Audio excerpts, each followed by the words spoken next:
January 22nd, 1927, Percy Orman Cook, 52, suicide, gunshot to the head. November 19th, 1931, W.K. Norton, 46, suicide, ingested poison. September 1932, Benjamin Dodich, 25, suicide, gunshot to the head. July 1934, St. Louis D. Borden, 53, suicide, slit his throat. March 1937, Grace E. Margot, death, fell from building. January 1938, Roy Thompson, 35, death, fell from building. May 1939, Erwin C. Neblett, 39, death, ingested poison. January 1940, Dorothy Seger, 45, death, ingested poison. September 1944, Dorothy Jean Purcell, 19, Purcell's unnamed newborn son, 0, murdered, acquitted due to insanity, newborn discarded from window. November 1947, Robert Smith, 35, death, fell from building. October 22nd, 1954, Helen Gurney, 55, death, fell from building. February 11th, 1962, Julia Frances Moore, 50, death, fell from building. October 12th, 1962, Pauline Owen George Gianni, 27 and 65, suicide, fell from building. June 4th, 1964, Jacques B. Ellinger, 29, murder, stabbed, beaten, and raped. December 20th, 1975, Jane Doe, approximately 23, death, fell from building. September 1st, 1992, John Doe, approximately 20 to 30 years old, death, fell from building. February 19th, 2013, Elisa Lam, 21, death, accidental drowning. June 13th, 2015, no name, John or Jane Doe, 28, death, suspected to have fallen from building. Notice a pattern? More than half of these deaths were fallen from building, but that's not what we're here to talk about.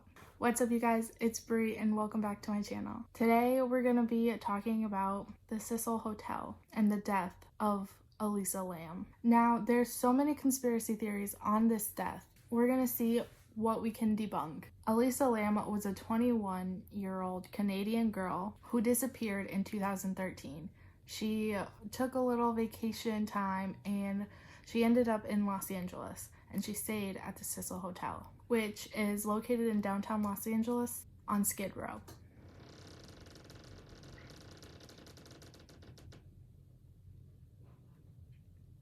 It knows when I'm filming. Anyways, as you saw at the beginning of the video, there's a video of Elisa Lam in an elevator. It was kind of confusing. What was she doing? It looked like she was having maybe hallucinations, and it kind of looked like she was maybe on some type of drug, but we don't really know. Well, we do know, seeing as the tests showed that there was no sign of drug or medicine in her body. Elisa would call her parents every day, so once her parents stopped hearing from her, they called LAPD. Before Elisa Lam went missing, the Cecil Hotel was just another hotel located in downtown Los Angeles.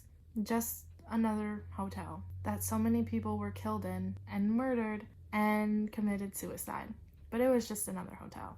It also housed serial killers like Richard Ramirez, who also has his own Netflix series, Night Stalker. Let's fast forward a little bit. So we all know something happened to Elisa Lam, but nobody knows exactly what happened to Elisa Lam.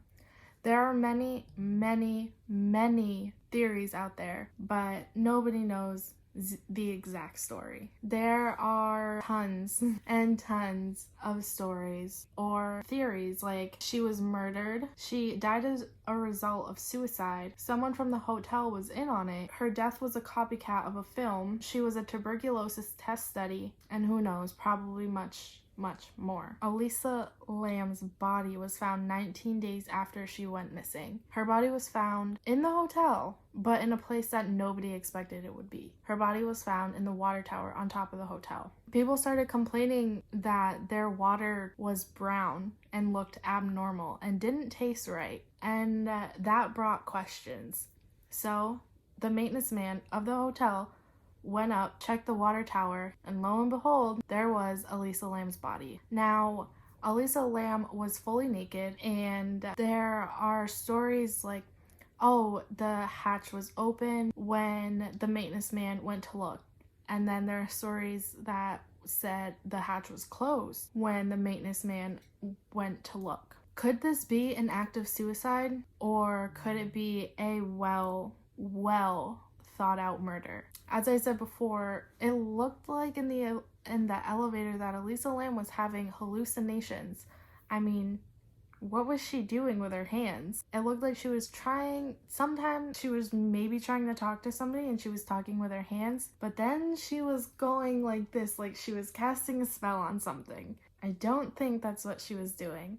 She also looked like she was trying to hide from somebody when she hid in the corner of the elevator. I don't know. But what really gets me is when they did run tests on her body and they didn't find any signs of drug usage in her body. So that sparked some red flags. So if this was some type of murder and per se the hatch was closed when the maintenance man found her, like he supposedly said, how could she have closed the hatch when she was in the water tower? Because it's not like there was any ladder in the tower or anything. But another story is that the hatch was open. Could the murderer have set this whole thing up and made it look like that Elisa went in there herself, left the hatch open, and went on his way? Or is there more behind this story? I watched a video earlier and the girl said that there is this game made in Korea, kind of like Bloody Mary, where you are in the bathroom, lights off, and you spin around 3 times saying Bloody Mary. It's never worked for me, but hey. But this game in Korea just so happens that you travel and you stay in a hotel and you go in an elevator and you press certain numbers of the floors, and some lady is supposed to come out, and if you hear her say, "Where are you going?" then I don't know, you guys are gonna have to look it up. I'm gonna tell you about the elevator game, a ritual of a Korean origin that takes you to an unknown dimension to contact spirits. The requirements you need to meet to play this game are quite simple, especially if you live in a city. When you live in the countryside, it gets a bit more difficult. The thing is, you need to be inside a building with an elevator at least 10 floors high. It's important that you are alone in the elevator, and it's better if you try it when there is not many people passing by, so you don't have neighbors calling the elevator. If this happens, you have to start over again. The first thing you gotta do to try and get to the other dimension is get on the elevator on the 1st floor. Then, you have to press the button for the 4th floor. Once the elevator gets there, you have to press the button for the 2nd floor and so go back down. When you are in the 2nd floor, you have to press the button for the 6th floor. You have to wait, and then when you get to the 6th floor, you press the 2nd floor button again. Once there, you have to press the button for the 10th floor. And when you reach the 10th floor, press the button for the 5th floor. Right when you reach the 5th floor, a mysterious woman can get on the elevator and try to draw your attention. According to the rules of the game, we have to ignore her completely. She's a spirit trying to disorientate the player and take him to a terrible dimension. Now, you have to press floor number 1. If at that point the elevator decides to take you to the 10th floor, get ready. That means you've done it all right. When the doors of the 10th floor open, you can either get off the elevator or stay inside. If you chose to get out of it and the woman had gone in on the 5th floor, she's gonna ask you, "Which floor are you going to?" Don't answer. Don't look at her. You will know you made it to the other world thanks to a sign, and only one sign. The only person there will be you. You'll be in the same building, but in a different dimension. And not all dimensions are the same. You can make it to a peaceful one, but also to a very dangerous one. All the lights will be off, and the only thing you'll be able to see through the windows is a red cross in the distance. Some people say electronic devices such as cell phones or cameras don't work in the other world. Some others say they do. It's not really clear. In order to go back to your right dimension, if you stay inside the elevator, the only thing you have to do is press the button for the 1st floor.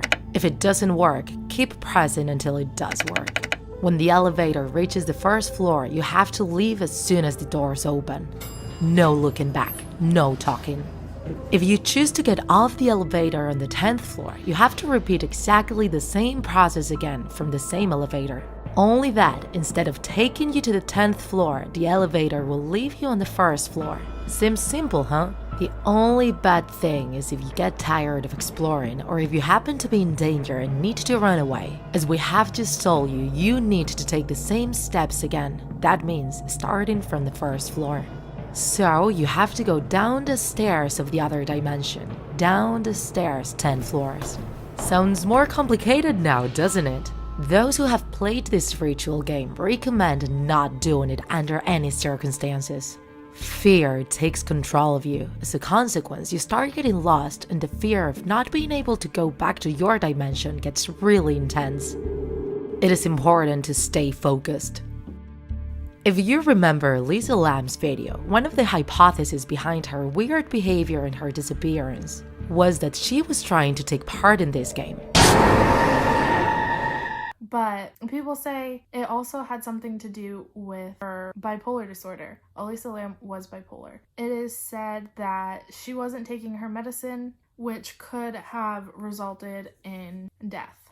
But how did she get to the roof? Was she led there by someone in her hallucination thoughts? Did she go up there herself? Because I believe that it said that you needed, or that it was locked, something like that. So somebody had to have unlocked it. Either her or whoever was trying to kill her went up there, did everything that they needed to do, or it was all her.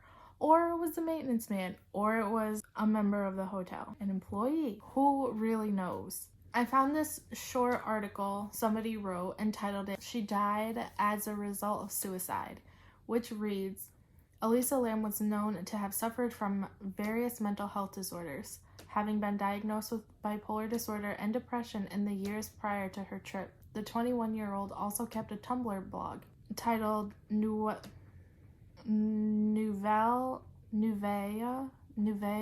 which police detectives and online communities sourced for clues after her disappearance. In some posts on the blog, Elisa referenced struggles with her mental health, sharing one quote which read, "No matter how much I feel, I'm not going to let it out. If my mind starts going crazy, I'm not going to tell everyone in the world about it. It doesn't help anything, it just makes everyone's life worse." Upon discovery of her body inside the water tank, it was considered whether the young woman may have purposely tried to harm herself. The coroner ultimately ruled this out, however, stating that a full review of circumstances didn't report the suggestion that she ever intended to take her own life.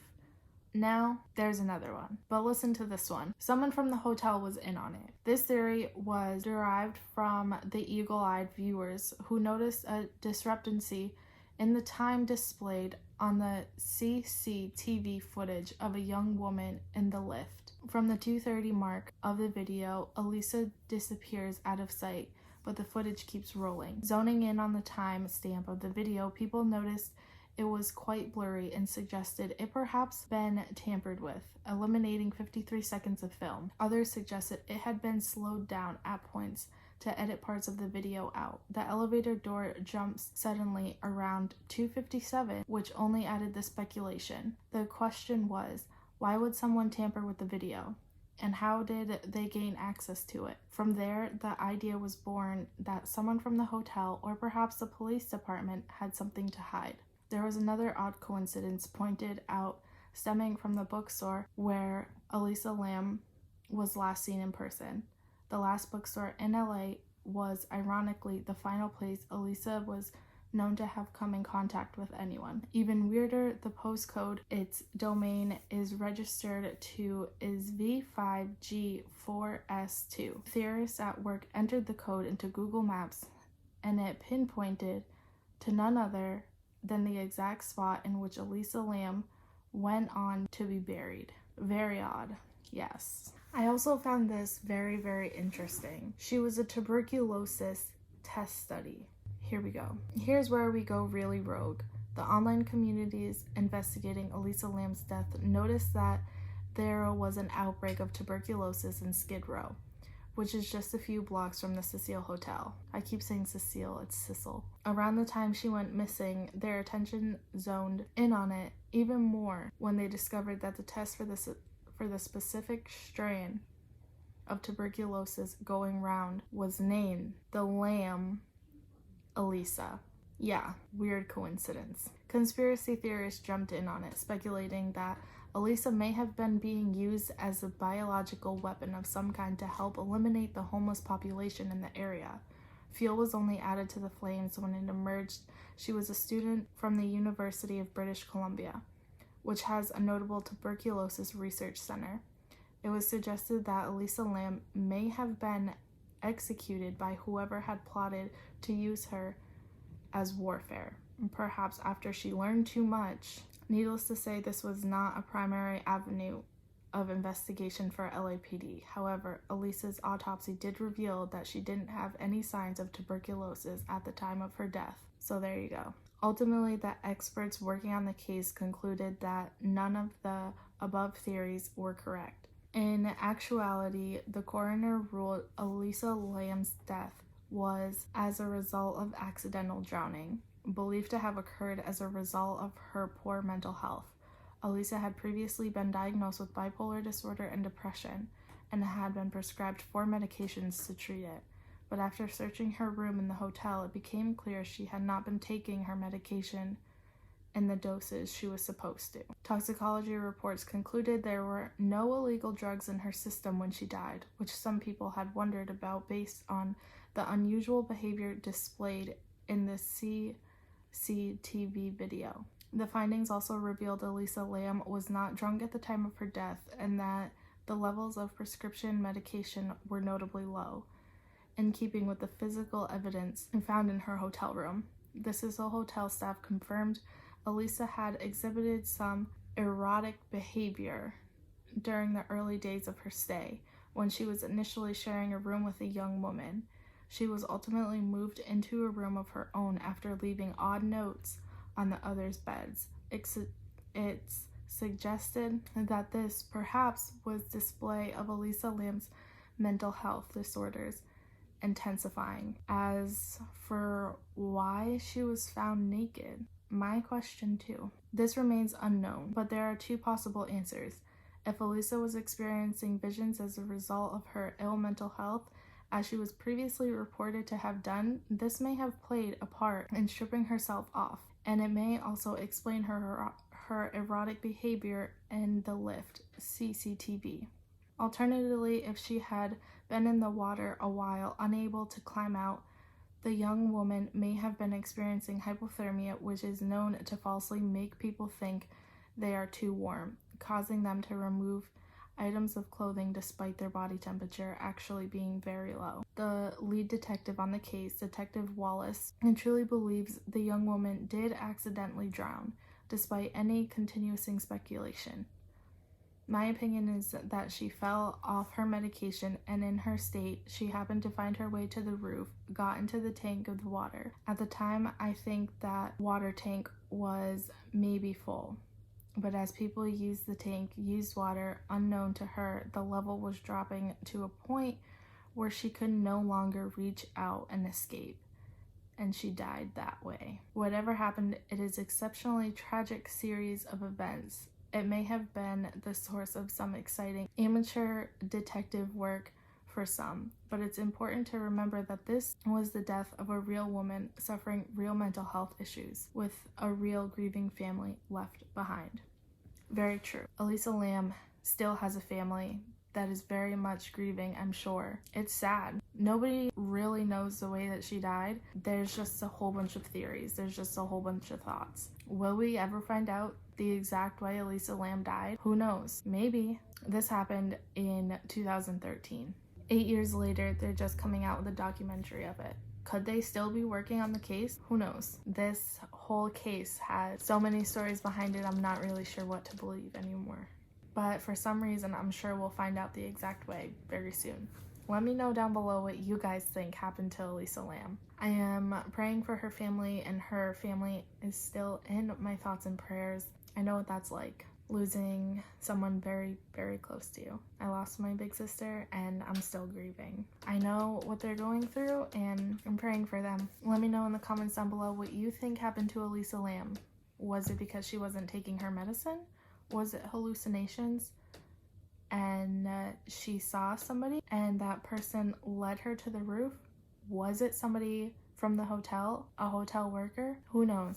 So let me know in the comments below what you guys think. I enjoyed really looking into this case and talking about it. I love the documentary and I love doing conspiracy theories. So if you guys want to see anything more like that, let me know in the comments below, along with what you guys think happened to her, and I'll be sure to check them out and do more videos on conspiracy theories because I really like that stuff. So if you made it this far in the video, make sure you give it a big thumbs up, but most importantly, don't forget to hit that big red subscribe button. I will see you guys someday with another YouTube video. Bye!